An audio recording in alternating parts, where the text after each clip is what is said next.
Here are some facts about me. My husband died tragically. I had a relationship with a married man. I was exposed to radiation and fell ill. I forgot about my own 2 daughters. All facts are truth. I am Marie Curie, a physicist and chemist known for my pioneering research on radioactivity. I was the first woman to win a Nobel Prize and the first person to win Nobel Prizes in 2 different scientific fields, physics and chemistry.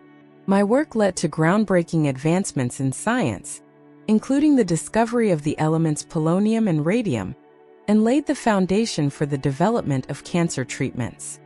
I am ashamed of some things, and some things almost destroyed me. However, it is an integral part of my life. It proves that famous people have the same problems and life challenges as everyone else. Now, all about it in more detail. Section 1. My husband died tragically. Even now, after all these years, I hear the echoes of that fateful day, the day that shattered everything, and yet somehow left me standing. You were not just my husband. You were my partner, my collaborator, my equal.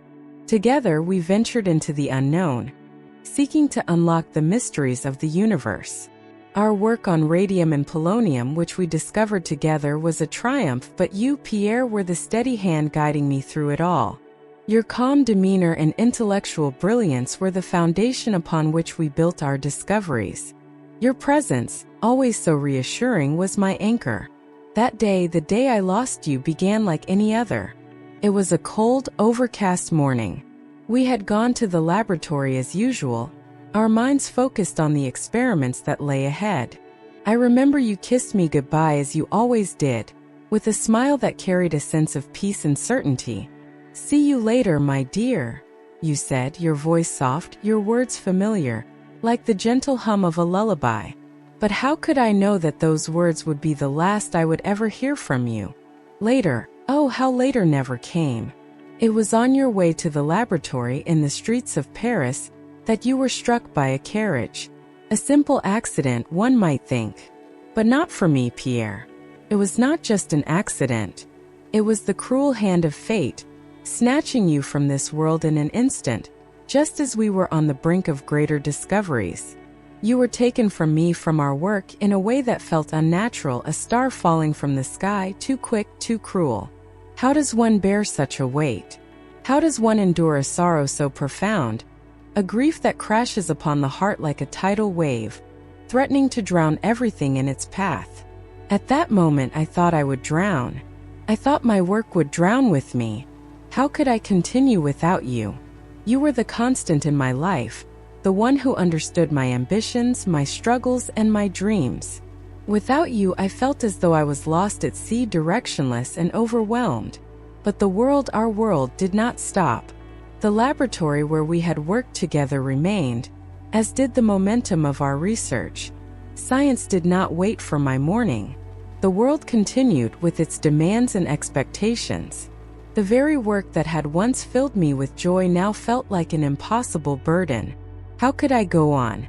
How could I walk through that door every day, knowing that you would never again be there to discuss our findings, to share in the excitement of discovery? Yet I did continue. Not because I was strong, no, I was anything but strong, but because I had no choice. Our daughters, Erin and Eve, needed me. The scientific community needed me. The work we had started together could not be abandoned, and I promised you that I would walk beside you through every discovery. Even though you were gone, I could not falter.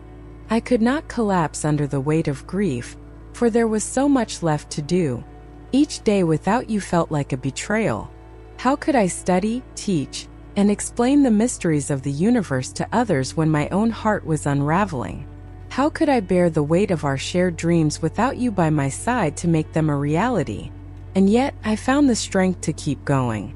It wasn't a strength born from joy or hope, but from necessity. I had to honor you. I had to carry on your legacy, to ensure that your contributions to science would not be forgotten. I did it for you, Pierre, because your work, your discoveries, and your love were too important to leave behind. Your death, that tragic day, left me in the shadow of a great darkness, a darkness that at times felt as though it would consume me. But in that darkness I found a fire that could never be extinguished. Your spirit, your passion for knowledge, your commitment to truth, they remained with me. I could still feel your presence guiding me, urging me forward. And so, I continued our work, not just to finish what we had started, but to make sure that you would never truly be gone. You were no longer there to share in the victories, but your influence remained in everything I did.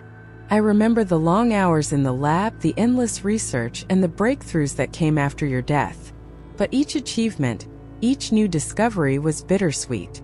There was joy, yes, but it was always tinged with sorrow, because I could not share it with you. Still, I pressed on. I pushed through the grief, driven by the desire to preserve your legacy, to show the world that we had both contributed to this great journey of scientific discovery. In the years that followed, I received the Nobel Prize in Chemistry in 1911 for my work on radium. It was an honor, one I never expected. But when the moment arrived, when I stood before the scientific community, I felt a profound sense of emptiness. The Nobel Prize was a recognition of my achievements, but it was not the same without you there beside me. You, who had been my partner, my collaborator, my equal. The award was as much yours as it was mine, and yet I stood there alone, holding the recognition that we had once dreamed of together. As the years passed, I tried to keep our work alive. I continued to study radium, and I worked to make sure that its potential for medical use was realized. But the personal cost of your loss weighed heavily on me. I poured my energy into my research, but I never stopped mourning you. Your absence was a wound that would never heal, a loss that would forever be with me. Even now, Pierre, as I reflect on those years, I see the lasting impact of your death on my life. It shaped the person I became, the scientist I was. And yet, despite the sorrow, despite the weight of the loss, I know that you are still with me, in the work we began together, in the discoveries we made, and in the love we shared. Love, I have come to understand, does not end with death. It is not bound by time or space. Even in your absence, I carry you with me. You were my partner in every sense of the word, and you remain a part of me. The work we did together lives on, and as long as I breathe, I will continue to honor your legacy. Because love, Pierre, love never ends. Section 2. I had a relationship with a married man. A scandal. A word I know too well now, though I had no taste for it. I had thought that science, pure and unyielding, would be my refuge, my sanctuary. That if I could only immerse myself in the elements, in the mysteries of the world, I would be untouched by the judgment of others. But oh, how naive I was. When Pierre was taken from me, I thought I could lose myself in my work and nothing else. I believed that work was a form of salvation, a balm for the wounds that still cut through my soul. And for a time it was. I poured myself into my research, finding solace in the cold embrace of the laboratory. But then Paul Langevin, came into my life. Ah, Paul, why must the heart lead us into such entanglements? A fellow scientist, a mind I respected. We spoke of our work, of radium, of the stars. The world of science seemed to draw us closer, and before I could guard myself, I found myself feeling. I knew what it was like to lose Pierre, to feel the great emptiness. And perhaps in the wake of that loss, I was desperate to feel something, anything, other than the cold of loneliness that threatened to swallow me whole. Paul's words were kind, his presence a flicker of warmth in the abyss of my grief. But how quickly the light becomes shadow. The world is not kind to women like me, women who defy the norms, who dare to live, to love, to seek comfort where others may not approve. I had already buried myself beneath the weight of the scientific community's skepticism. But this affair with Paul Langevin, this was an act of defiance that no one would forgive. They came for me, didn't they? The press, the public, they tore me apart with their words. What I had believed was my own, a personal matter, became an object of their scorn. The papers, oh the papers, how they danced with glee at the thought of a woman, a widow, a mother, with a man not her husband. And Paul's wife, how she denounced me like I was a criminal. It stung, you know? The hypocrisy of it. I could not understand how such judgment could be so swift, so harsh. But I understood it too well, didn't I? For the world has no mercy for a woman like me. Not then, not now. I was not just a scientist anymore. I was a scandal, a subject of gossip. My name became synonymous with shame, not with radium, not with the work that I had devoted my life to. The press slandered me, painted me as something I was not. They painted my love as a weakness, as something that could invalidate all the work I had ever done. But why? Why was my heart not allowed to beat? Why was my need for connection so monstrous? Despite it all, despite the public scrutiny and the harsh words, I carried on. I had to. The work called to me. The research, the experiments, the mysteries of the universe, they did not stop because the world turned its back on me. I did not stop because I was a woman of science, a seeker of truth, and that truth, the purity of it, meant more than the judgments of men. Was it worth it? The affair, the scandal, the pain? The emotional weight of it all? No, it was not worth it. The judgment was harsh, the betrayal painful. But I would not let it define me. I could not let it stop me. In the silence of my lab, I could find peace again, in the only way I knew how, through my work, my unshakable commitment to the pursuit of knowledge. The scandal that erupted in 1911 did not fade quickly. The French press, often unforgiving, reveled in the drama of the situation, reporting on the affair with Paul Langevin in lurid detail. Langevin, a fellow scientist who had once been a supporter of my research, became embroiled in the public scandal, which only further intensified the attention on me. His wife, Jean, denounced me publicly, which only served to fuel the flames of the media frenzy. The affair was cast as a moral failing, not only of Paul and me, but of the entire scientific community. Though my scientific achievements should have been the focus, my personal life became the center of public scrutiny. I was accused of distracting the scientific community from the purity of our work with my emotional entanglements.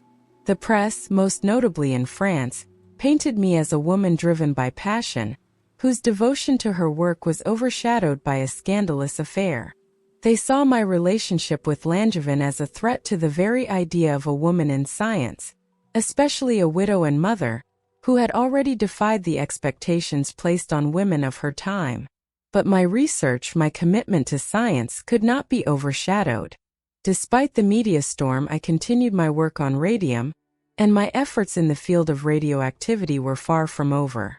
In 1911, I was awarded the Nobel Prize in Chemistry for the discovery of radium and polonium, solidifying my place as one of the greatest minds of the age. But the press, ever eager to focus on the scandal, continued to undermine my achievements. They had no interest in my scientific accomplishments. They only cared about the woman behind them, her personal life, and the gossip surrounding it. As I received the Nobel Prize, I felt the weight of the public's perception upon me. The award, while an honor, was also a reminder of the price I had paid for my personal choices. Still, I stood tall in the face of it all. I had been given the highest scientific honor in the world, but it was marred by the whispers of scandal that followed me. My heart, heavy with the knowledge of what had transpired, still beat for the work that had brought me this far.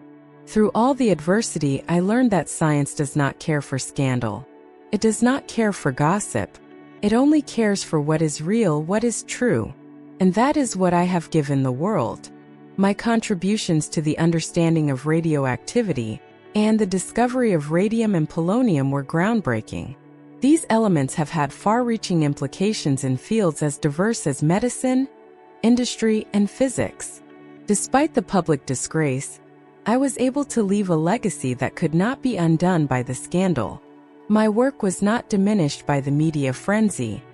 In fact, it only became more vital. Over the years, my research laid the groundwork for future discoveries in nuclear physics, cancer treatments, and countless other fields.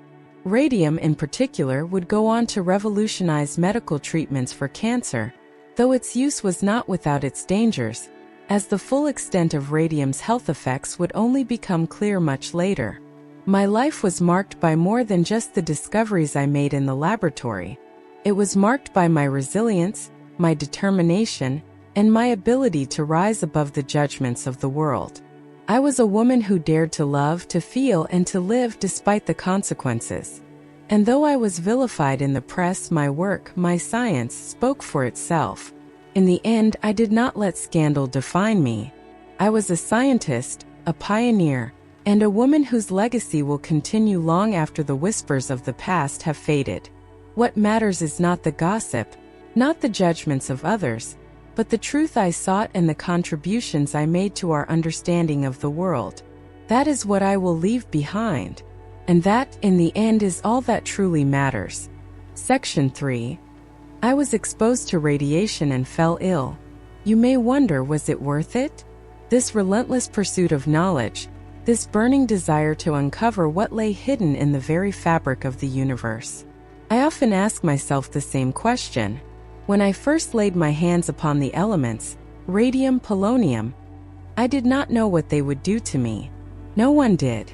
In those early days, we were explorers, pioneers, working in the dark without the benefit of knowing what dangers lurked in the very air we breathed. I felt invincible then. A woman against the world. A scientist, not a woman in the eyes of men, but a seeker of truth, relentless in her search. I remember the first time I held radium in my hands. It was 1898, and Pierre and I had just discovered this new mysterious element. We were both enthralled by its glow, its eerie, ethereal light that seemed to promise endless possibilities.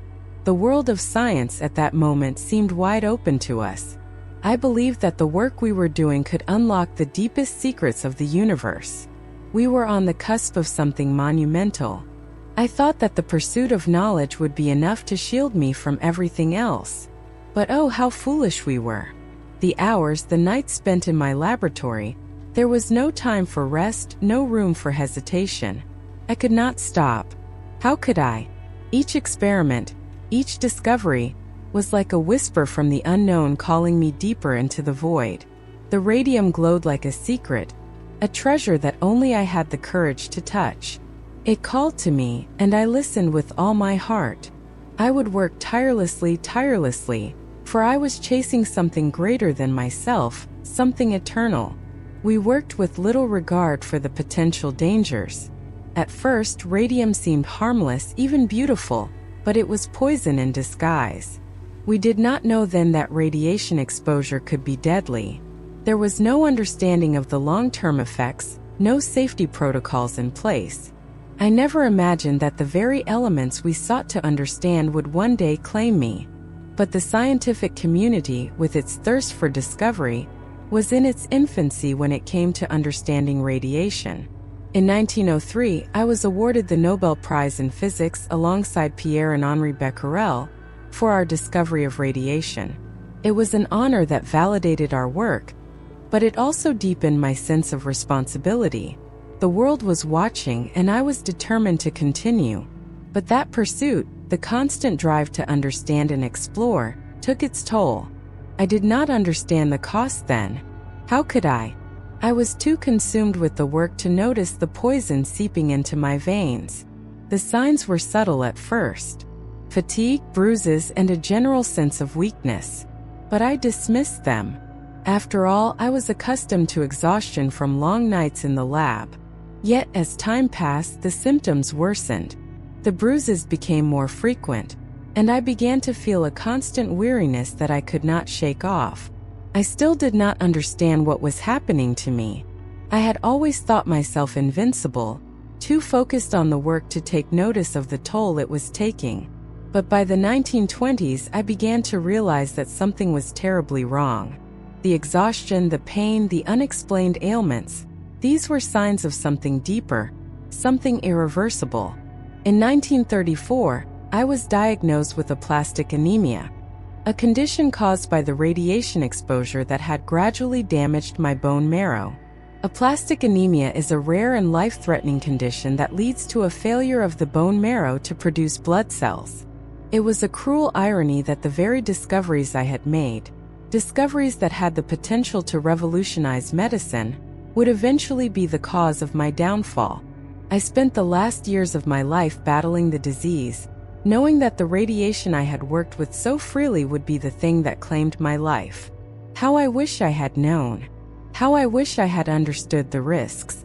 Perhaps if I had taken more precautions, I could have avoided the fate that awaited me. But no, I could not stop. I could not. The work, the pursuit of knowledge, consumed me. I was not alone in my struggle. My daughters, Erin and Eve, witnessed the gradual decline of my health. Erin, who followed in my footsteps and became a scientist in her own right, would later go on to win the Nobel Prize in Chemistry in 1935, continuing the legacy Pierre and I had started.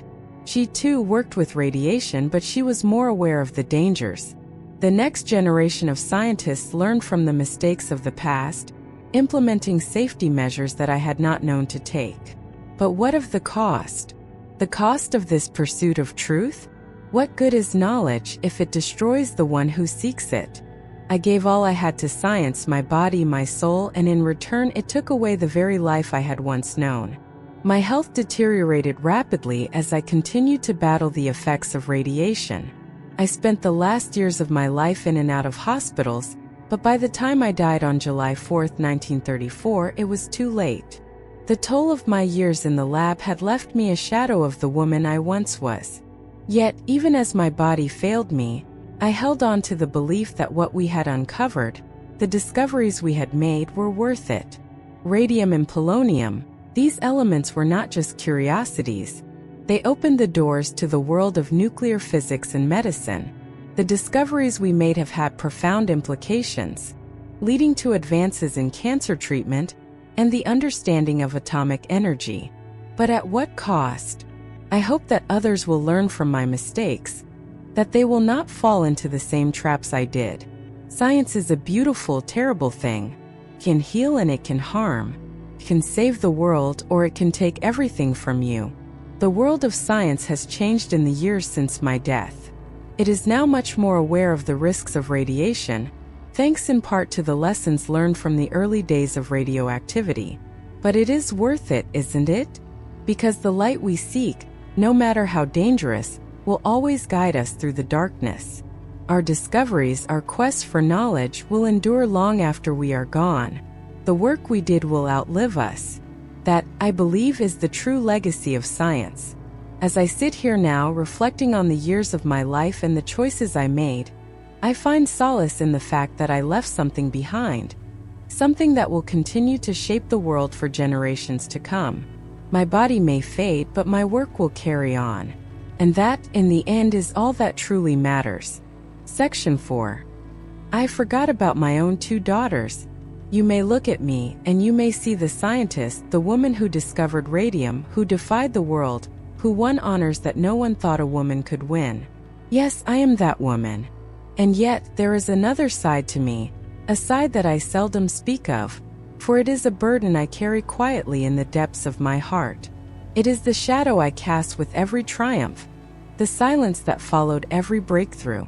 My daughters, Erin, my precious children. How many nights have I spent in the glow of my laboratory, while you slept alone in the silence of the house? How many mornings did I wake only to see your faces, your eyes filled with longing, and yet I could not look away from my work? How often did I find solace in the glass beakers and the silent hum of the instruments, and not in the warmth of your small hands, reaching for me? There are days, many days, when I wonder what kind of mother was I? Was I the mother you needed, or simply the mother I imagined myself to be? How could I be both a scientist and a mother? The answer eluded me, for the pull of discovery was so powerful, so insatiable. It whispered to me from every corner of the world. But you were there waiting for my love, my attention, my presence. I know what the world sees. They see the accolades, the awards, the books, the lectures. But what they do not see is the empty seat at the dinner table, the lonely silence that hung between us, as I vanished into my work, as I chose to sit with my instruments rather than with you. I remember your small hands, Erin, placing your drawings in front of me, your little voice asking me to play. And I remember saying, "Not now, my dear, not now." The weight of my work was always heavier than the weight of your needs. You were so young, so full of life. I remember your laugh, so pure, so bright, and yet, I could not always be there for you. I was there, but I was not there. I was lost in my work, as if my mind was held prisoner by the very knowledge I sought to uncover. And you, my daughters, were left to find your way, guided not by me, but by others, by family, by governesses, by those who could not love you the way a mother should. How could I have failed you so? It is a quiet sorrow, a sorrow that whispers to me at night when the world is still. I can hear it, the sound of your voices calling to me, and yet I am unable to return to you, unable to erase the years that slipped away unnoticed. I do not seek forgiveness from you, my dear ones. What is done is done. I only wish to tell you now, in the stillness of my heart, that I loved you with every breath I took, but I did not always show it. And though I thought I was serving you by giving the world my discoveries, I know now that my absence left an emptiness in your hearts.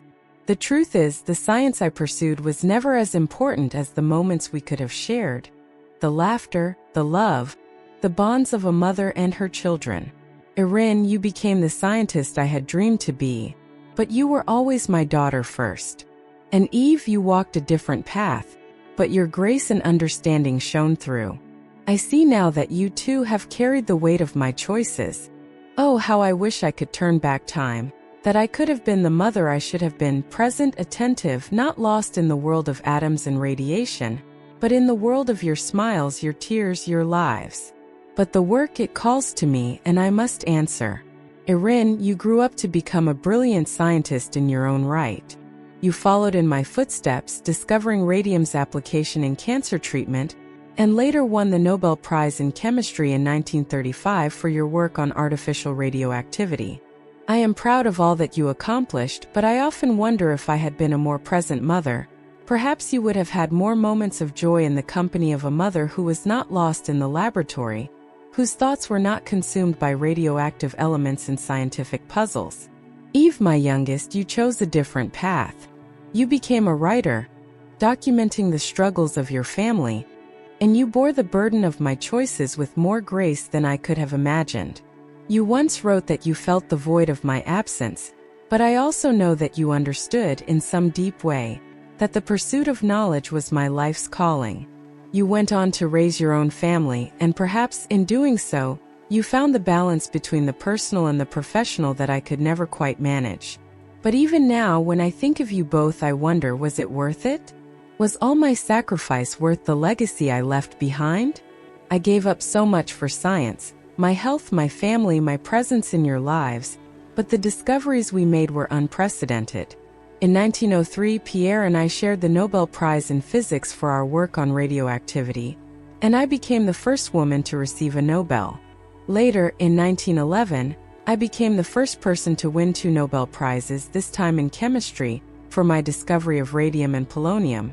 These achievements were groundbreaking, but they came at a personal cost I was not fully prepared for. In hindsight, perhaps I gave too much of myself to the world, and not enough to those who mattered most. I never expected the recognition I received, but neither did I expect the loneliness, the isolation from my family that came as a result of it. How could I reconcile the weight of my work with the needs of my children? How could I have been both a mother and a scientist? The toll of this conflict was compounded by the fact that, throughout my life, I had faced considerable prejudice simply because I was a woman. I was the first woman to teach at the Sorbonne, the first woman to win a Nobel Prize, and yet I was always a minority in a field dominated by men. I often felt as though I had to work twice as hard to prove my worth, and perhaps that is why I gave so much of myself to my research. The thought of being forgotten or overlooked was always lurking, and so I pushed forward, determined, relentless. I see now that the path I took, though filled with accolades, was also marked by absence. I was absent for birthdays, for family events, for the simple joys of motherhood. And you, Erin, and you, Eve, had to find your way without me fully present in your lives. My hope is that you understand why I made the choices I did. But I also know that some of those choices left wounds that I cannot heal. If my legacy is written in the discoveries I made, may it also be written in the lessons I have learned, the ones I failed to teach you but now know so well. To live fully is to give of oneself. I gave so much to the world, but I could not give enough to you. And that, perhaps, is the greatest tragedy of all. My story, my journey, has often been told through the lens of my scientific achievements. But it is the personal cost of those achievements, the time I lost, the moments I missed, that weighs most heavily on me now. I gave the world radium, but I did not give enough of myself to the people who mattered most. Erin and Eve, if you hear me now, in the quiet of your own hearts, know this. I am sorry. I am sorry that I could not be both the mother you deserved and the scientist I so desperately wished to be. I hope that in the years to come, you will know that I did love you. In my own way, I loved you. If my legacy is written in the discoveries I made, may it also be written in the lessons I have learned, the ones I failed to teach you but now know so well. To live fully is to give of oneself. I gave so much to the world, but I could not give enough to you. And that, perhaps, is the greatest tragedy of all.